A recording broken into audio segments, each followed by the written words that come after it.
बेटा आज हम आपको 10th क्लास की चैप्टर नंबर फर्स्ट यानी कि रियल नंबर आपको एक्सप्लेन कर रहे हैं। ठीक, अब एक्सरसाइज फर्स्ट में बेटा पहला आपके पास है चैप्टर क्लास 10 और चैप्टर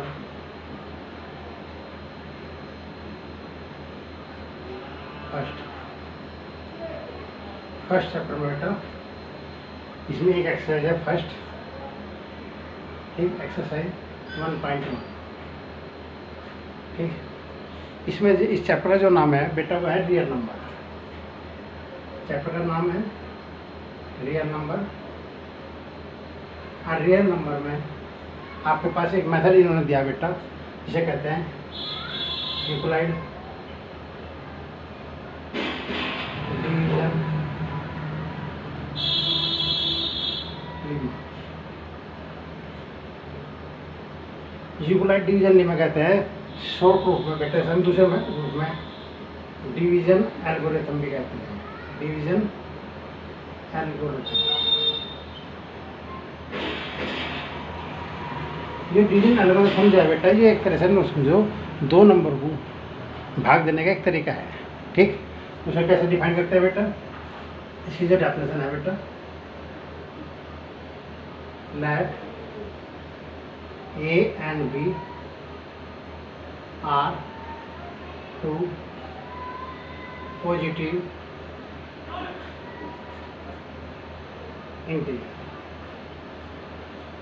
इंटीजर आप जानते हो जिसके अपॉन में 1 होता है।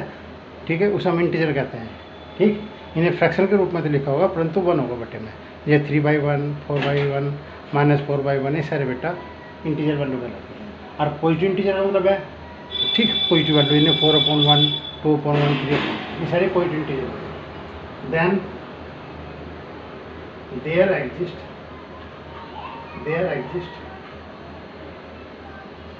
टू होल नंबर, ये भी दोनों पॉजिटिव इंटीजर हैं। Then there exist 2 whole number हैं। ठीक, इसका तात्पर्य है डिवीजन एल्गोरिथम से एक वैल्यू ए थी, एक वैल्यू ए, इसे मैंने बी से भाग दिया, ए वैल्यू को बी से भाग दिया, क्यू बार भाग गया और रिमाइंडर आर बचा। ए को बी से भाग दिया, क्यू बार भाग गया, ठीक, रिमाइंडर आर बचा। तो हम इसे लिखेंगे बराबर ए बराबर b q plus where R is called remainder, जो रिमाइंडर है बेटा। ठीक, और इस नियम से हम यूक्लिड डिवीजन लीमा के थ्रू ये मेथड अप्लाई करेंगे, इसके थ्रू ये कंडीशन अप्लाई करेंगे और इसके थ्रू हम 2 नंबर का HCF बताएंगे। है तो भाग देने का नियम ही, परंतु भाग देने के नियम से 2 वैल्यू का HCF निकालना। ठीक, उसे बेटा यूक्लिड डिवीजन लीमा कहते हैं। इसी नियम को उसे कहते हैं, पर स्टेप बाय स्टेप चल जाएंगे। ठीक, तो आपके पास आर क्या बेटा रिमाइंडर है, और आर का जो मान है वो बी से लेस है, ग्रेटर इक्वल टू 0। ठीक, कभी भी जब रिमाइंडर है वो पॉइंटों में नहीं बचता। ठीक, कोई ना कोई वो नंबर होता है, वो 0 हो, 1 हो, 2 हो, परंतु जिससे भाग देंगे उस समय से छोटा छोटा होना चाहिए, इसका बराबर नहीं होना चाहिए। तो बेटा इसे कहते हैं डिवीजन एल्गोरिथम, इसे डिवीजन एल्गोरिथम कह लो, ये यूक्लिड डिवीजन लीमा कहता हूँ। ठीक, अब इसके थ्रू हम बेटा 2 नंबर का HCF निकालना है। अब question number first, find HCF of 2 number. ये दोनों पॉजिटिव इंटीजर होंगे, ये ध्यान रखना। 135 एंड 225 ये 2 नंबर हो गए बेटा। ठीक, इस समय इसका इन 2 नंबर का HCF निकालना यूक्लिड डिवीजन एल्गोरिथम की सहायता से। ठीक, तो उसे बेटा स्टेप बाय स्टेप काम करना। तो पहला आप एक काम करो, इसमें छोटी वैल्यू देखो कौन सी वैल्यू, 225 बड़ा है 135, इसलिए 135 से 225 को डिवाइड करेंगे। इसे पहले बेटा एक रफली कार्य कर लो, 135 लिखा, 225 से हमने भाग दिया, 1 बार भाग गया 135, 0, 2 12 5 3 के 9, 90 आएगा बेटा। अब इस 90 से 135 को भाग दिया, बन गया 90 आएगा, 45 आ गया बेटा। अब 45 से 90 को भाग दिया, 2 बार भाग गया 90 आया, रिमाइंडर 0 बच गया। इस प्रक्रिया को हम तब तक करेंगे जब तक रिमाइंडर ना आएगा। पहले देखो मैंने इससे से भाग दिया, मेरे पास ये रिमाइंडर बचा, इस रिमाइंडर से फिर इसे भाग दिया, इस रिमाइंडर से इसे भाग दिया, फिर ये आया, फिर इसको भाग दिया बेटा इस वैल्यू से, ठीक, ये अच्छा रिमाइंडर 0 से। अब इसमें जो प्रक्रिया है तो फर्स्ट स्टेप होगी, ये जो पूरी प्रक्रिया है ये फर्स्ट स्टेप, ये पूरी प्रक्रिया सेकंड स्टेप और ये थर्ड स्टेप। तो step first, by Euclid division lemma. पहले स्टेप पे मैंने क्या करा मैं आपको बता रहा, 225 से पहले भाग देना पूरा तरीका बता दिया बेटा मैंने। 225 से को 135 से भाग दिया, 1 बार भाग गया 135, रिमाइंडर 90 होता। तो ये स्टेप 225 135 से भाग दिया, 1 बार भाग गया, रिमाइंडर 90। ये स्टेप फर्स्ट। अब स्टेप सेकंड, जो रिमाइंडर बचा, देखो जो रिमाइंडर बचा उससे इस वैल्यू को भाग देंगे। सेकंड स्टेप में 90 को 135 से डिवाइड करेंगे, 190 आ गया, रिमाइंडर 45 बचा। ये सेकंड स्टेप है। तो जो रिमाइंडर बचता है उससे भाग देते हैं। रिमाइंडर कितना बचा था 90, भाग देंगे किसे 135 को, तो 135 को 90 से भाग दिया, 1 बार भाग गया, रिमाइंडर 45 बच गया। ये स्टेप सेकंड है, यो रिमाइंडर है, यो रिमाइंडर है, इसमें ये रिमाइंडर है। फिर रिमाइंडर से, अब इस रिमाइंडर से फिर इस वैल्यू को भाग दो। पहले जो रिमाइंडर बचा था उससे मैंने इस वैल्यू को भाग दी थी, ठीक। अब इसके बाद स्टेप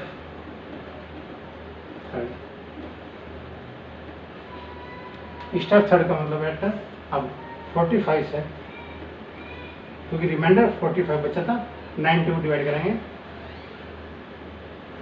2 बार भागी, रिमाइंडर 0 बच गया। तो जब भी रिमाइंडर 0 बच जाता है तभी आपके पास ये रूल खत्म हो जाता है। तो आपके पास 90 को 45 से डिवाइड करा, 2 बार भाग गया, रिमाइंडर 0, ये रिमाइंडर है। तो लास्ट में जिस वैल्यू से भाग देंगे, ये जो वैल्यू है जिसको मैं वो बना चाहिए, ये आपके पास इन दोनों वैल्यू का HCF कहलाता है। तो HCF यानी कि HCF को कहते हैं highest common factor. Highest common factor का मतलब है कि वह बड़ी से बड़ी वैल्यू, ठीक, जिससे मैं इन दोनों वैल्यू को भाग दे सकता हूँ और वो पूरी भाग चले जा, ठीक है, उसे बेटा हाईएस्ट कॉमन फैक्टर कहते हैं। तो आपके पास हाईएस्ट कॉमन फैक्टर कितना बेटा 45, ठीक। बड़ी से बड़ी वैल्यू है आपके पास, इसका वरना निकाल दिया बेटा। फिर मैं दोबारा एक्सप्लेन कर रहा हूँ। यूक्लिड डिवीजन मेथड के अकॉर्डिंग मुझे ये 2 नंबर दे रखे, इन दोनों नंबर का मुझे HCF ज्ञात करना है। पहले ये देखो बड़ी वैल्यू कौन सी है, छोटी वैल्यू कौन सी है, क्योंकि छोटी वैल्यू से बड़ी वैल्यू को भाग दिया जाएगा। छोटी वैल्यू 135 है, बड़ी वैल्यू 225 है, इसे भाग दिया 90 आएगा, फिर 90 से इसे भाग दे दो बेटा, फिर 1 बार भाग गया, फिर रिमाइंडर 45 है, फिर रिमाइंडर से इसे भाग दो, रिमाइंडर 0 बच गया। रूल खत्म हो गया। तो ये 3 स्टेप पे हमने यूक्लिड डिवीजन लीमा लगाया और इसके थ्रू मैंने HCF निकाला।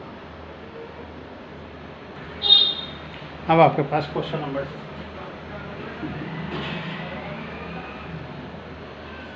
नंबर 2 मैंने कहा बेटा, so that any positive odd integer is the form of 6q + 1, 6q + 3, 6q + 5 where q is some integer. यानी कि कोई भी नंबर हम ले और वो ऑड इंटीजर होना चाहिए, वो 6q + 1, 6q + 3 और 6q + 5 के रूप में होना चाहिए। पहली तो कंडीशन से है कि जो भी नंबर लेंगे वो 6 का मल्टीपल लेके चलेंगे बेटा। 6 का मल्टीपल हमने लैट कर लिया, let a b any positive integer, ठीक, एनी पॉजिटिव इंटीजर लिया, ठीक। तो ए बराबर मैंने लिखा बेटा 6q + r, 6q + r, ठीक, where q and r are whole number. ठीक है बेटा, होल नंबर है।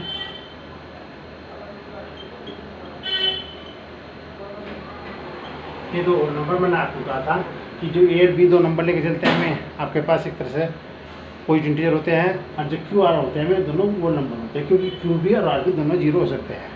इंटीजर में जीरो भी हो सकता है, परंतु यहाँ इंटीजर नहीं लेंगे, फिर न तो किसी संख्या को हम जीरो से भाग दे सकते हैं। इसलिए अब इसमें 6q का मान लीजिए बेटा, आर मान लिया, वेयर क्यू की मल्टीप्लिकेशन में 6 है, इसलिए आर जो है वो रिमाइंडर है, और रिमाइंडर का मान हमेशा 6 से छोटा और ग्रेटर इक्वल टू 0, क्योंकि रिमाइंडर आर है, और आर जो है बेटा क्यू वो नंबर है, 6 से हमने उसे भाग दे रखे, ए को 6 से भाग दिया, क्यू बार भाग गई, रिमाइंडर आर बचा, और आर जो है 6 से छोटा होता है। मैंने कहा था जिस वैल्यू से भाग देते हैं रिमाइंडर हमेशा उससे छोटा होता है।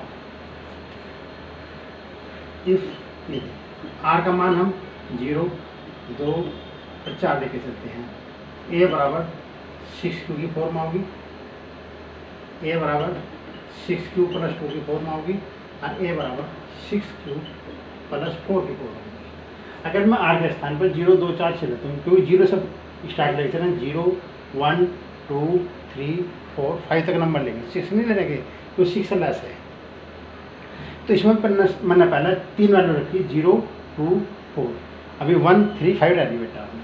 ये जो वैल्यू लिखी मैंने, ये देखिए जरा बेटा, ए बराबर ए 2, इसे 3 क्यों लिख सकते हैं, ए बराबर 2 को ले लिया, 3q + 1 आ जाएगा, ए बराबर 2 को ले लिया, 3q + 2, इन सब के मल्टीपल में 2 आ रहा है, इसका मतलब ये ऑड इंटीजर नहीं है, which are even integer,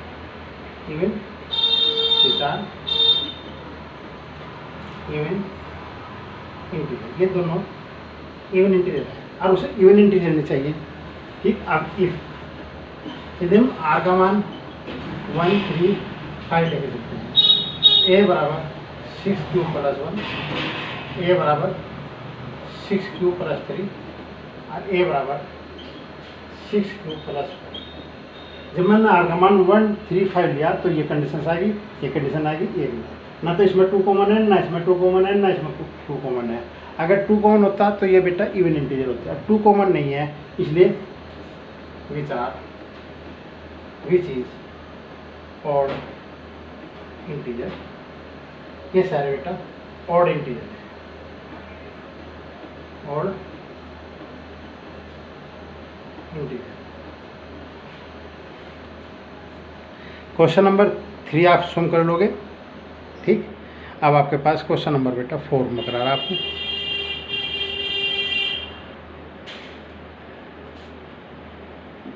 question number 4 बेटा, इन्हें अगर use Euclid division Lima square of any positive integer is either form, ये तो 3m की फॉर्म हो गया, 3m + 1 की फॉर्म होगा, ठीक। हमने लैट कर लिया बेटा, लैट ए इक्वल टू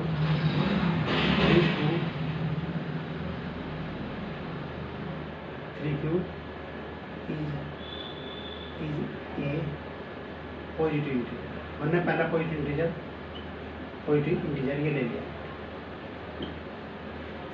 इनका 3q 3m और 3m + 1 की फॉर्म है। अब बेटा मैंने इसका स्क्वायर करा, ये स्क्वायर कर दिया, 3 क्यू का होल स्क्वायर। ठीक, इसे बेटा 9 क्यू स्क्वायर कहते हैं, इसे 3 और 3 q square. U is a point integer. ठीक, where q is also integer. Q अपना आप में इंटीजर है, उसमें 3 की मल्टीप्लाई करें तब भी इंटीजर है। अब बेटा ये आपके पास है 3 क्यू स्क्वायर इक्वल टू, मान लिया इट इज इंटीजर।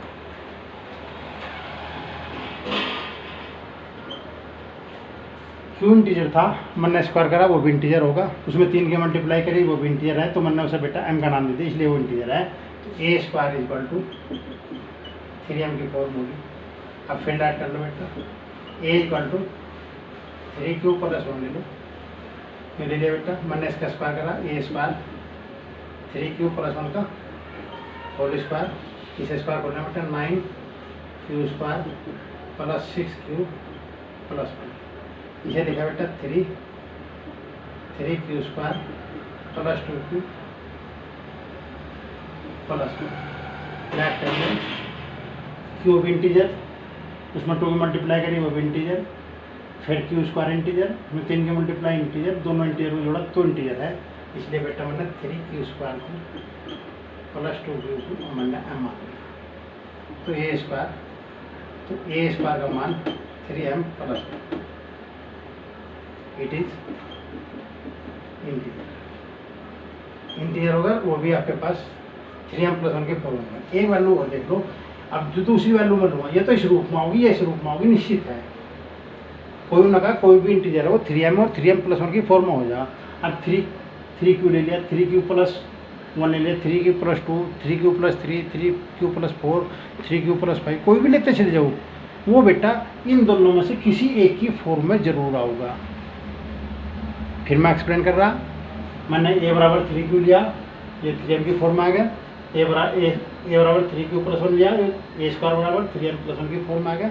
अब इसके बाद 3 Q plus 2, 3 Q plus 3, 3 Q plus 4, 3 Q plus 5, कुछ भी लेते चल जाओ, वो इंटीजर ये तो 3m की फॉर्म में होगा, या 3m प्लस 1 की फॉर्म में 100 के 100% होगा।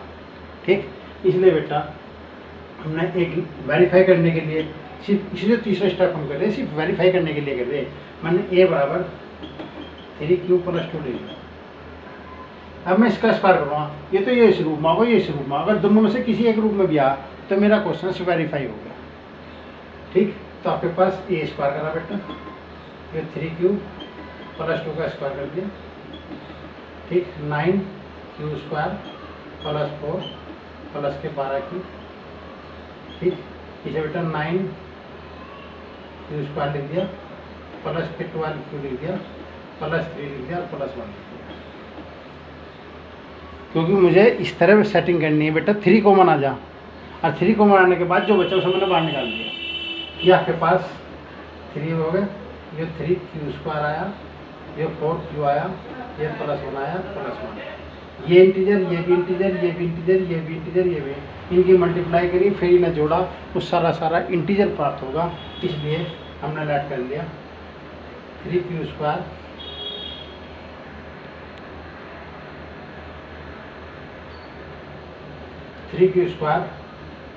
Plus 4 q plus 1 equal to m मान लिया। तो आपके पास बेटा 3m प्लस 1 ए स्क्वायर। देखो ये आपके पास 3m प्लस 1 की फॉर्म आई नहीं, तो मैंने आपको बता के 3q plus 2, 3q plus 3, 3q plus 4, 5, 6, 7 कुछ भी लिखते चले जाओ। अगर हम उसका स्क्वायर करेंगे वो ये तो इस फॉर्म में होगा, ये इस फॉर्म में होगा, तो इन्होंने कहा एक इंटीजर है 3m और 3m प्लस 1 का मतलब है कि उसमें मल्टीपल 3 होना चाहिए। मैंने ए बराबर 3q लिया, तो ध्यान रखो 3m और 3m प्लस 1 में करा तो q में 3 की मल्टीपल अवश्य होनी चाहिए। ठीक, अगर वो 6 का आगे चलता है तो 6 की मल्टीप्लाई करेंगे, तो जो भी वो कहता है बेटा उसी की मल्टीप्लाई हम लेके चलेंगे। ठीक है, परंतु अगर वो क्यूब के रूप में कराता है तो 3 से काम चल जाएगी, क्योंकि 3 की पावर 3 करेंगे वो 27 आ जाएगा, वो 9 का मल्टीपल हो जाएगा बेटा। इसलिए ज़्यादा बड़ी बात क्यूब कहता है, स्क्वायर कहता है तो वो थोड़ा सा अप्रोक्सीमेटली लेके चलेंगे आइडिया से ही। तो बेटा मैंने आपको क्वेश्चन कराया क्वेश्चन नंबर फर्स्ट का फर्स्ट पार्ट करा दिया, सेकंड करा दिया, और क्वेश्चन नंबर 1 ने फोर्थ करा दिया। 2 क्वेश्चन आपके लिए छोड़ दिए, इन आप खुद करना। ठीक, ओके।